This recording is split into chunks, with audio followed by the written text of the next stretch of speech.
নবম এবং দশম শ্রেণীর শিক্ষার্থীবৃন্দ, আসসালামু আলাইকুম। চলো আজকে আমরা অনুশীলনী 11.2 থেকে খুবই গুরুত্বপূর্ণ দুটি প্রশ্নের শর্টকাট সমাধান শিখি। 17 নম্বর প্রশ্ন, যা তোমাদের বইয়ের 222 পৃষ্ঠা থেকে নেওয়া হয়েছে।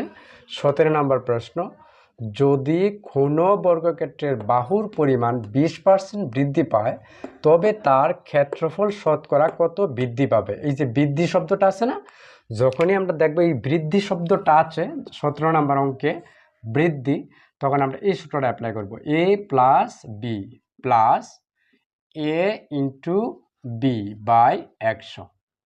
এখানে এ আর বি জিনিসটা কি? এ বলতে আমরা বোঝাইতে চাইতেছি এটা দৈর্ঘ্য, আর বি বলতে বোঝাইতে চাইতেছি প্রস্থ। যেহেতু এটা বর্গ তাই দৈর্ঘ্য এবং প্রস্থ সমান, অর্থাৎ 20 হবে। তাহলে এ এর মান কত হবে? 20। বি এর মান কত হবে? 20 হবে। আবার এ এর মান কত হবে? 20। আবার বি এর মান কত হবে? 20। নিচে কত? 100। এখন এই 20 আর এই 20 যদি আমরা যোগ করি কত আসে? 40 প্লাস এই 20 আর এই 20 যদি আমরা গুণ করি তাহলে 400, আর 400কে যদি আমরা 100 দ্বারা ভাগ করি কত আসবে? 4।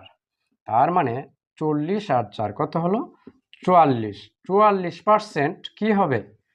বৃদ্ধি পাবে। 44% কি হবে? বৃদ্ধি পাবে। এই যে প্লাসটা দেখে মনে মনে প্লাস আছে, এই প্লাস দেখে বুঝছো এটা বৃদ্ধি পাবে। আশা করি তোমরা বুঝতে পারছো। এইবার আমরা 18 নম্বর অঙ্ক সমাধান করি।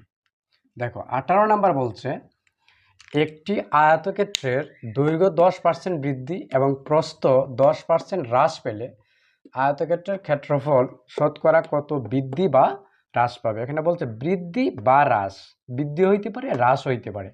এই যে হ্রাস বৃদ্ধি যেটাই লেখা থাক, সূত্র একই।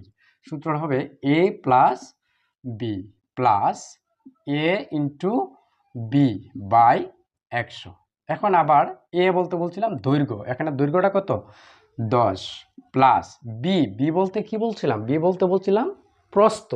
এখানে প্রস্থটা কত? 10, কিন্তু হ্রাস বলার কারণে লিখতে হবে -10। তোমরা সবাই জানো কোনো কিছুর মান যদি মাইনাসে আসে তখন ব্র্যাকেট দিতে হয়।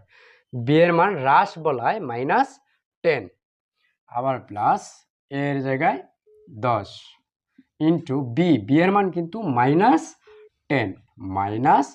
-10টা কেন? এই যে হ্রাস শব্দটা দেখে বলছি, এখানে হবে মাইনাস, এর নিচে কত? 100 সমান 10 প্লাসে মাইনাসে কি? মাইনাস, মাইনাস কত? 10। আবার দেখো এখানে প্লাস আর এখানে কি? মাইনাস, তাহলে প্লাসে মাইনাসে মাইনাস। এই 10 আর এই 10, 10 10 কত? 100, এর নিচে আরও 100, তাহলে 100কে 100 দ্বারা ভাগ করলে আবার কত? 1। তার মানে এখানে কত? 1।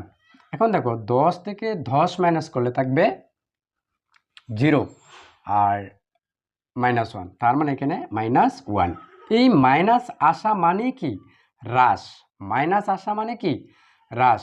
পরীক্ষার প্রশ্নে অপশনে কিন্তু অনেক সময় দেখা যায় হ্রাস এবং বৃদ্ধি দুইটাই থাকে। তোমরা যখন এই মাইনাসটা দেখবা তখন বুঝবা এটা হবে 1% হ্রাস। 1% হ্রাস আনসার। আশা করি তোমরা বুঝছো। এই অঙ্কটি আমাদের বোর্ড পরীক্ষার জন্য বা অর্ধবার্ষিক, প্রাক নির্বাচনী বা নির্বাচনী পরীক্ষা বা চাকরি পরীক্ষার জন্য খুবই গুরুত্বপূর্ণ। ক্লাসটি কেমন লাগলো অবশ্যই কমেন্ট করে জানাবে। ধন্যবাদ সবাইকে।